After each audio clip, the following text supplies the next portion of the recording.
Some people who go missing leave behind clues. A piece of clothing caught on a tree branch, footprints in the mud, a witness who saw something strange. But what happens when someone goes missing while talking to air traffic control? What if their final words are heard live and recorded for the world to hear? What if they describe something impossible moments before they disappear forever? This is the story of a young pilot who met something in the sky that made no sense. His plane was never found. His body was never found, but his voice remains, frozen in time, describing something no one can explain. Frederick Valentich was 20 years old when he went missing. He loved flying more than anything else in his young life. He was born in Melbourne in 1958. Frederick had dreamed of flying big passenger planes since he was a child. He would spend hours at Moorabbin Airport. He watched planes take off and land all day. His friends said he was crazy about flying. Frederick called it his dream. By 1978, he had flown for over 150 hours. Most of those hours were in small Cessna planes. Frederick was very careful about his training. He studied weather maps and flight paths. He learned radio rules. He knew that mistakes in flying could kill you. His teachers said he was careful, maybe too careful. Frederick worked part-time jobs to pay for his flight lessons. He delivered newspapers before sunrise. He put items on shelves at a local store. Every dollar he made went toward his pilot license. The money also paid for plane rental fees. His bedroom walls were covered with flying magazines. They had photos of big passenger jets. He had already sent letters to airlines. He hoped to start as a flight helper. On the evening of the 21st of October 1978, Frederick filled out a flight plan. He did this at Moorabbin Airport. He wanted to fly to King Island. This was a small piece of land in Bass Strait. Bass Strait sits between mainland Australia and Tasmania. The distance was about 125 miles. In clear weather, the flight should have taken about 90 minutes. Frederick told airport workers he was getting crayfish that evening. King Island was known for good seafood. Several of his friends had asked him to bring back fresh catches. The story made sense to everyone who knew Frederick. He often mixed his flying practice with useful trips. The plane he rented was a Cessna 182L. The tail number was VH-DSJ. The plane was well cared for. Frederick knew this plane well. He had flown this exact plane many times over the past months. Weather was good that evening. You could see far. There were some clouds and light winds. Frederick took off from Moorabbin Airport at 6:19 p.m. Air traffic control watched his progress. He flew south toward Bass Strait. Everything looked normal for the first hour of flight. Frederick kept regular radio contact. He reported where he was and how high he was flying. This was required. His voice sounded calm and professional over the radio. At 7:06 p.m., Frederick called Melbourne Flight Service Unit. He used radio frequency 126.9 MHz. What happened next would puzzle people for decades. The radio talk was recorded automatically. This was normal for all air traffic communications. Melbourne, this is Delta Sierra Juliet. Is there any known traffic below 5,000? Melbourne Flight Service said there was no known traffic in his area. Delta Sierra Juliet, I am. It seems to be a large aircraft below 5,000. Flight Service asked Frederick to confirm what type of aircraft it was. They also asked where it was. Delta Sierra Juliet. It appears to be 4 bright lights. It seems to me like landing lights. The controller asked Frederick to confirm something. Was the aircraft below or above his position? Delta Sierra Juliet. It's coming now from due east towards me. Frederick's voice stayed steady, but there was a small change in how he sounded. Something had caught his attention outside his cockpit window. Delta Sierra Juliet. It seems to be playing some sort of game, flying over me 2-3 times at a speed I could not identify. Melbourne Flight Service asked if the aircraft was a military jet. Military training sometimes happened over Bass Strait, but none were planned that evening. Delta Sierra Juliet. It's not an aircraft, it island. Frederick's transmission cut off. He stopped talking in the middle of his sentence. Flight controllers waited for him to continue. Seconds passed in silence. Melbourne, Delta Sierra Juliet. Frederick's voice came back, but now it carried clear stress. Delta Sierra Juliet, Melbourne. Delta Sierra Juliet, the engine's rough idling. I've got it set at 23, 24, and the thing is coughing. Engine problems were serious. This was especially true over water at night.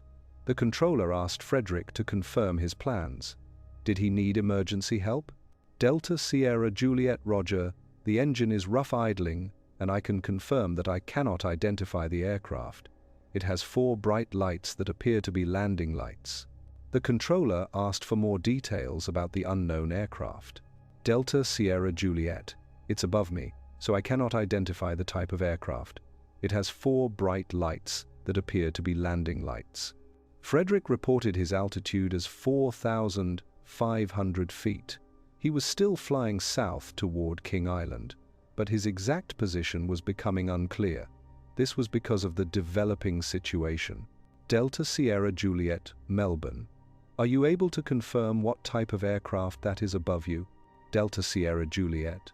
I can confirm that it has 4 landing lights, and it appears to be stopped in place. I am going in circles, and the thing is circling above me also. It has a green light and sort of metallic light on the outside. Frederick had changed course. He was now flying in circles. This was unusual behavior for a pilot. He was supposed to be on a routine flight to King Island. Something outside his aircraft had captured his complete attention. The controller asked Frederick to confirm his altitude and plans. Radio static interfered with the next few transmissions. This made parts of the conversation difficult to understand. Delta Sierra Juliet, it's coming from the southwest. Delta Sierra Juliet, Melbourne. Delta Sierra Juliet? The engine is rough idling, and I can confirm that I cannot see the aircraft now. Delta Sierra Juliet, can you confirm you cannot identify the aircraft? Delta Sierra Juliet, Roger. Delta Sierra Juliet, Melbourne, stand by. The controller was talking with supervisors about the unusual situation. Frederick continued to report engine problems. At the same time, he described an unknown aircraft with unusual lights. Delta Sierra Juliet, Melbourne, do you have an emergency? Delta Sierra Juliet, negative, no emergency. Frederick reported engine problems, but he did not declare an emergency. This puzzled people who looked into the case later. Most pilots would declare an emergency right away. This would happen if they had engine problems over water at night. Delta Sierra Juliet, what are your plans? My plans are, to go to King Island. Melbourne, that strange aircraft is hovering on top of me again. Frederick's voice now carried clear stress. Whatever he was seeing outside his cockpit was affecting his ability to focus. He could not concentrate on normal flight procedures. Delta Sierra Juliet, Melbourne, Roger, and it's identified, is it? Delta Sierra Juliet, it's not an aircraft. Those 5 words would haunt people who investigate mysteries for decades. Frederick was a careful and methodical pilot. He had decided that what he was seeing was not a normal aircraft. The radio conversation continued for several more minutes. Frederick described the object as having a metallic appearance. It had unusual green lights. He reported that it was doing moves that were impossible for normal aircraft. The object appeared to be following him. It stayed directly above his Cessna. At 7:12 p.m., Frederick made his final transmission. Delta Sierra Juliet, Melbourne, it's coming now from due east towards me. The controller responded immediately. Delta Sierra Juliet, Melbourne. 17 seconds of metallic scraping sounds were recorded on the radio frequency. The sounds were unlike anything flight controllers had heard before. They were not like aircraft engine noise. They were not like normal radio interference. Then, silence. Melbourne Flight Service continued calling Frederick's aircraft for several minutes. There was no response. Frederick Valentich and his Cessna 182L had vanished somewhere over Bass Strait. Search and rescue operations began immediately. The Royal Australian Air Force launched aircraft to search the waters. The search area was between the mainland and King Island. Search planes covered over 1,000 square miles of ocean. They found nothing. Ships joined the search effort the following day. Coast Guard vessels and civilian boats searched the waters. This was where Frederick's plane should have gone down. They searched for broken pieces, oil slicks, or any sign of the missing aircraft. The search continued for 5 days. No trace of Frederick or his plane was ever discovered. The disappearance made headlines across Australia. Frederick's family was devastated. His mother, Valentich, spoke to reporters. She talked about her son's dream of becoming a commercial pilot. She described him as responsible and safety-conscious. The idea that he would take unnecessary risks seemed impossible. This was true for those who knew him.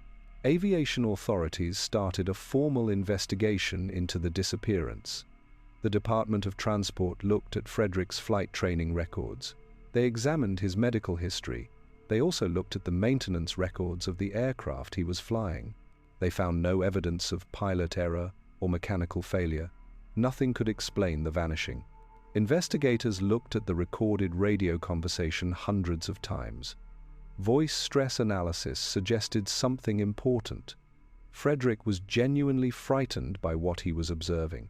The 17 seconds of metallic scraping sounds at the end of the transmission remained unexplained. Audio experts could not identify the source of the sounds. The case attracted attention from UFO researchers around the world. Frederick's description matched reports from other UFO sightings. He described an aircraft with unusual lights and impossible movements. Some researchers suggested Frederick had met an alien spacecraft over Bass Strait. Skeptics proposed more normal explanations. They suggested Frederick might have become confused in the darkness. Maybe he flew his plane into the ocean. Spatial disorientation was a known cause of aviation accidents.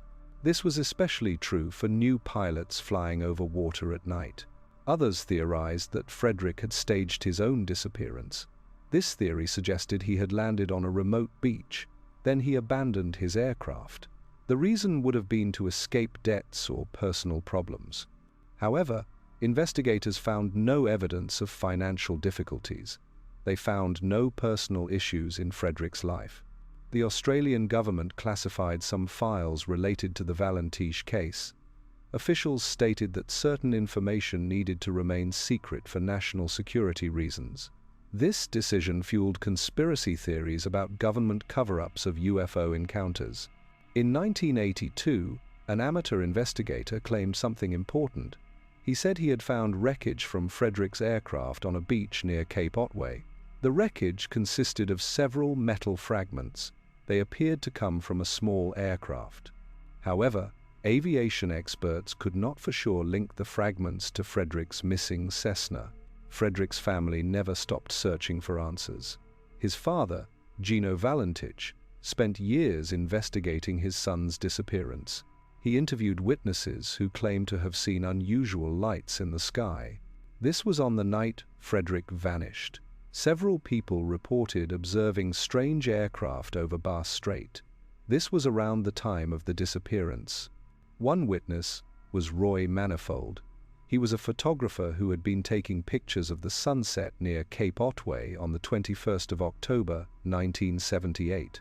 When his photographs were developed, one image appeared to show an unusual object in the sky. The object was cigar-shaped. It appeared to be moving at high speed. The photograph was taken around the same time Frederick was reporting the unidentified aircraft. Another witness was Steve Roby. He was a pilot who was flying in the area that evening. Roby reported seeing unusual lights performing impossible movements over Bass Strait. His description matched Frederick's radio reports. He described an aircraft with bright lights that could hover and speed up rapidly. The case gained international attention. It was featured in documentaries and television programs about UFO encounters. Frederick's story became one of the most famous aviation mysteries in Australian history. The recorded radio conversation was played countless times on television and radio programs. In 1998, 20 years after Frederick's disappearance, new evidence emerged. A man claimed to have found additional wreckage from the missing aircraft.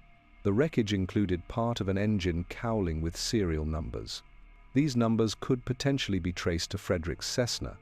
However, the evidence was never conclusively verified by aviation authorities. Frederick's case influenced aviation safety procedures in Australia.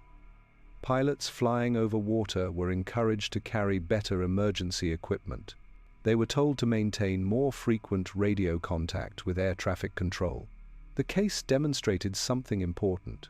It showed how quickly a routine flight could turn into a mystery that would never be solved. UFO researchers continued to study Frederick's case decades after his disappearance. They noted similarities between his encounter and other reported UFO sightings around the world. The description of bright lights, metallic appearance, and impossible movements appeared in hundreds of other UFO reports. Skeptical investigators proposed that Frederick might have met a military aircraft during a classified exercise. This theory suggested that government denials were attempts to protect secret military operations. However, military officials consistently denied having aircraft in the area on the night of the 21st of October, 1978. Some researchers suggested Frederick met a natural phenomenon. He might have misidentified it as an aircraft. Ball lightning, atmospheric reflections, or unusual cloud formations could potentially explain his observations. However, these theories could not account for the prolonged nature of his encounter. They also could not explain the specific details he reported. The metallic scraping sounds at the end of Frederick's radio transmission remained the most puzzling evidence.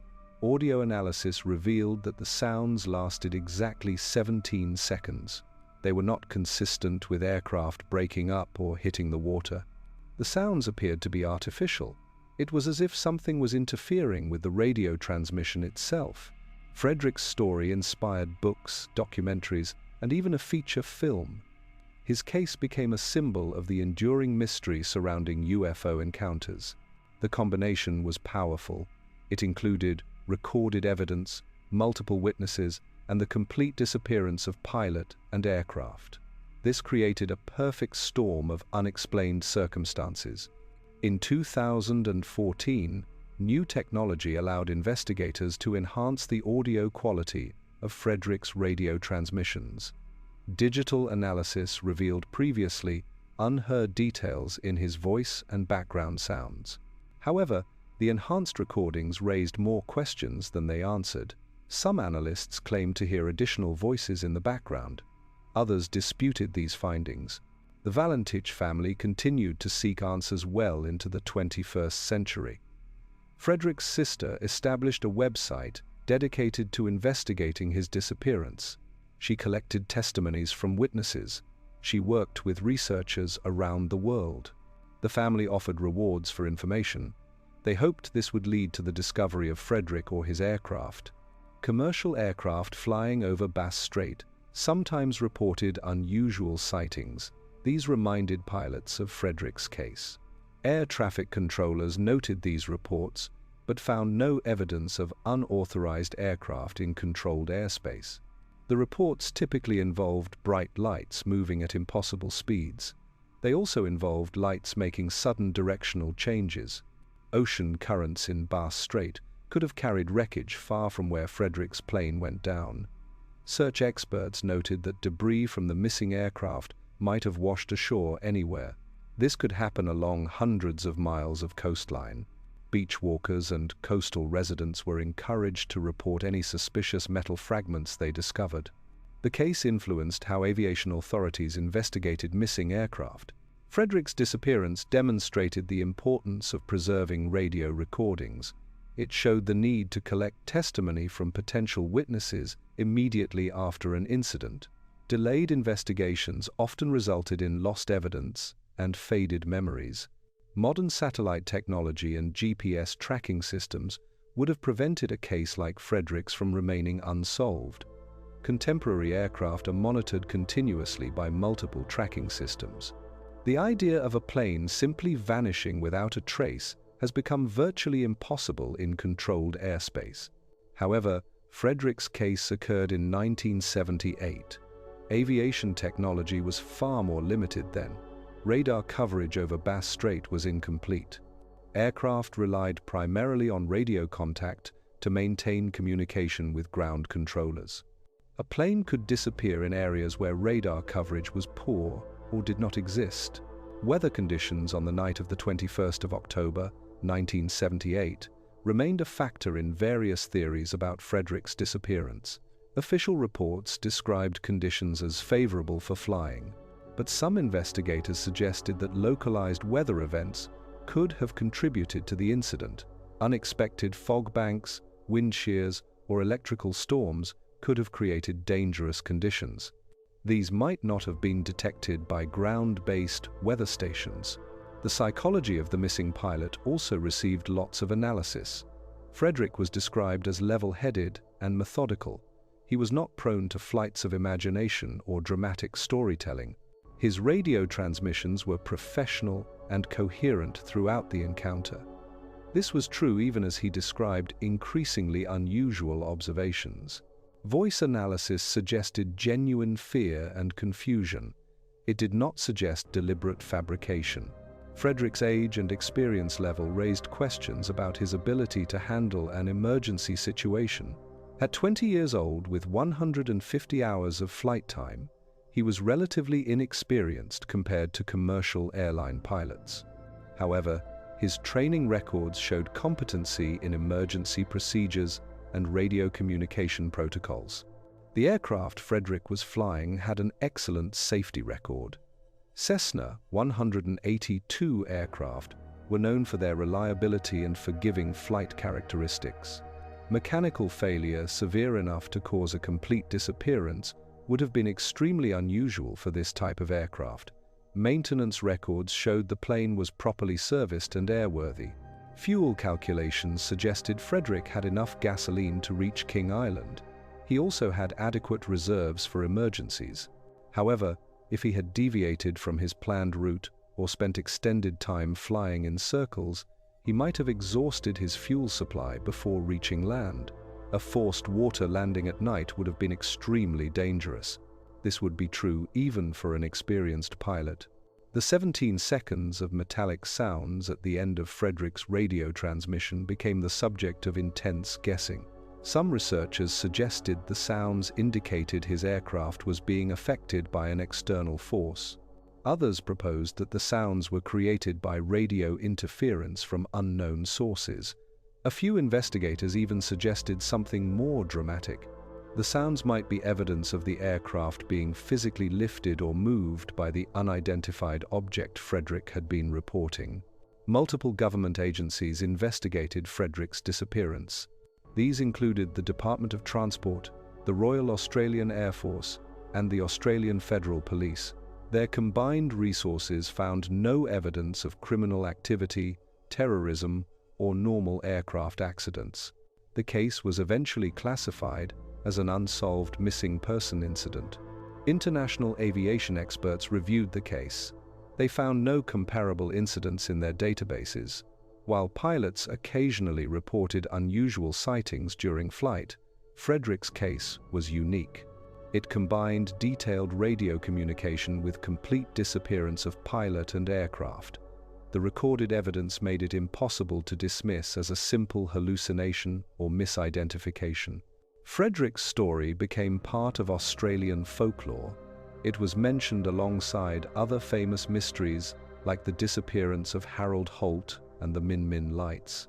The case demonstrated that even in the modern era, it was possible for people to vanish without explanation. They left only questions behind. The search for Frederick Valentich officially ended after 5 days, but unofficial investigations continued for decades. Amateur researchers, family members, and curious citizens periodically organized beach searches and diving expeditions in Bass Strait. None of these efforts produced verified evidence of the missing aircraft.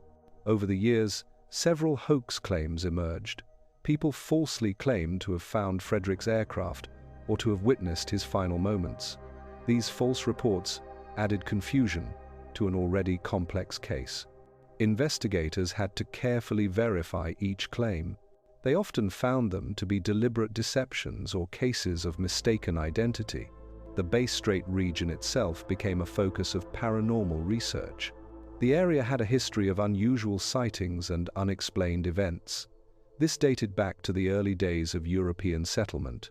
Ships had reported strange lights and objects in the sky for over a century. Some researchers suggested the region might be a hotspot for unexplained aerial events. Frederick's radio transmissions were analyzed by linguistics experts. They studied the language patterns he used. They found no evidence of deception or fabrication in his speech. His descriptions remained consistent throughout the encounter. The progression from curiosity to concern to fear appeared genuine. This was based on vocal stress patterns. The technical aspects of Frederick's aircraft were scrutinized by aviation engineers.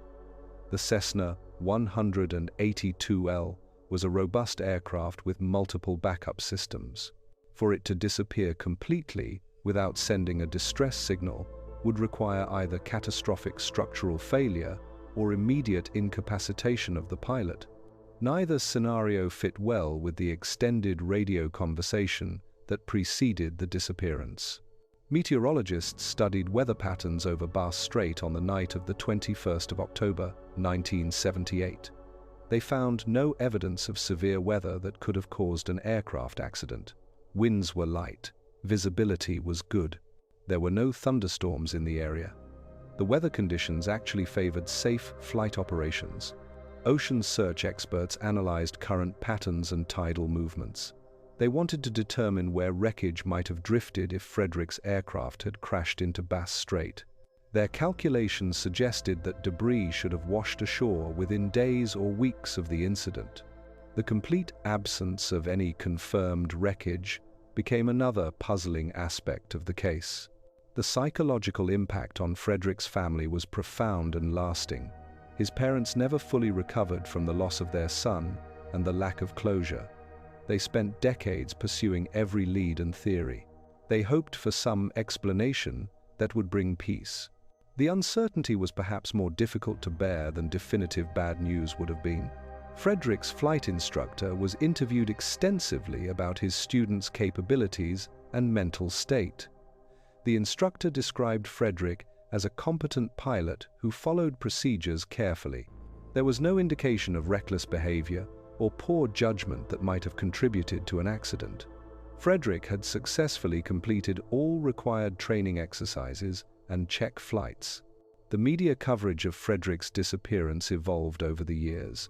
Initial reports focused on the search and rescue efforts.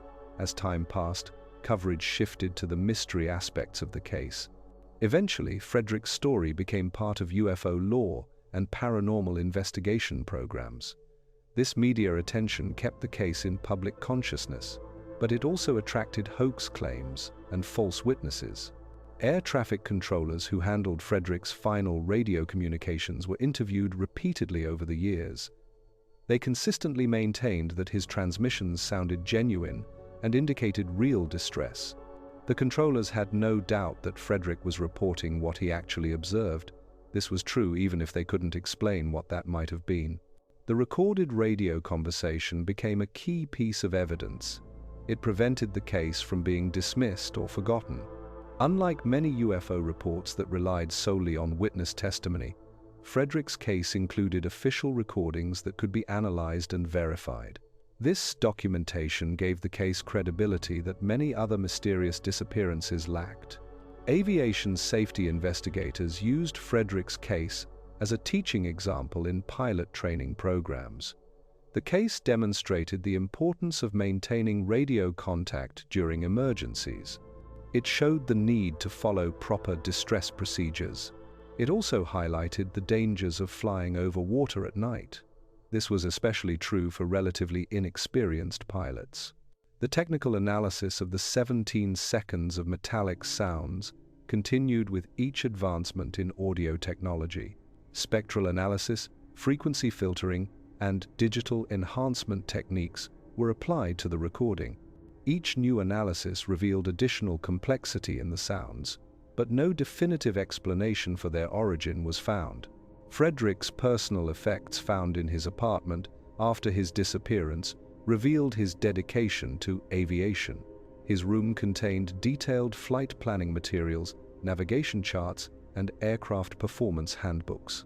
There was no evidence of interests in UFOs, paranormal events, or conspiracy theories that might have influenced his perceptions during the flight. The King Island destination played a role in various theories about Frederick's disappearance. Some investigators wondered if he had actually intended to meet someone on the island rather than collect crayfish as he claimed. However, interviews with his friends and family confirmed that the crayfish story was consistent with his previous statements and plans. The timing of Frederick's disappearance occurred during a period of increased UFO sightings in Australia. The late 1970s saw numerous reports of unusual aerial events across the continent. Some researchers suggested this might indicate a wave of alien activity. Skeptics argued that media coverage of UFO reports simply encouraged more people to misinterpret normal aircraft or natural events. Frederick's case influenced Australian aviation regulations regarding flights over water. New requirements were implemented for emergency equipment, flight plan reporting, and radio communication procedures. While these changes couldn't prevent mysterious disappearances, they improved the chances of successful rescue operations for normal aircraft emergencies. The international UFO research community adopted Frederick's case as one of their most compelling examples of possible alien contact. The combination of multiple witnesses, official recordings, and physical disappearance made it difficult for skeptics to dismiss entirely. The case appeared in numerous UFO databases and was cited in academic papers about unexplained aerial events. What happened to Frederick Valentich during those final minutes over Bass Strait remains one of aviation's greatest mysteries. The recorded evidence of his encounter with an unidentified object, followed by his complete disappearance, continues to puzzle investigators decades later. Was Frederick the victim of a rare aviation accident that left no trace? Did he encounter technology beyond our current understanding? Did something interfere with his aircraft using methods we cannot comprehend? Or did events unfold that night that challenge our basic assumptions about reality itself? The questions echo across the years. They are as persistent as the search for answers. Frederick's voice is preserved forever on that radio recording.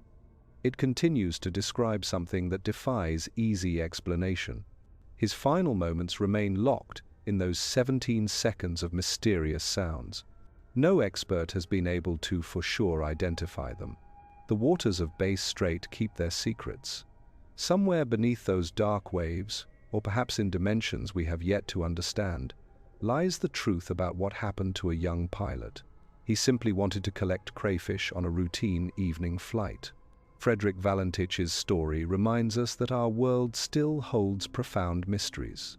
Despite our advances in technology and our confidence in understanding the skies above us, there are events that resist all attempts at explanation.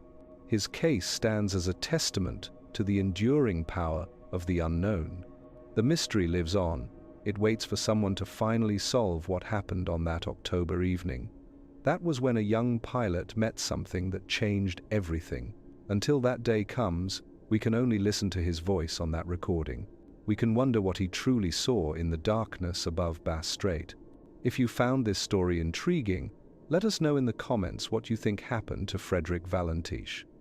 Subscribe for more mysterious tales that blur the line between the known and the unknown.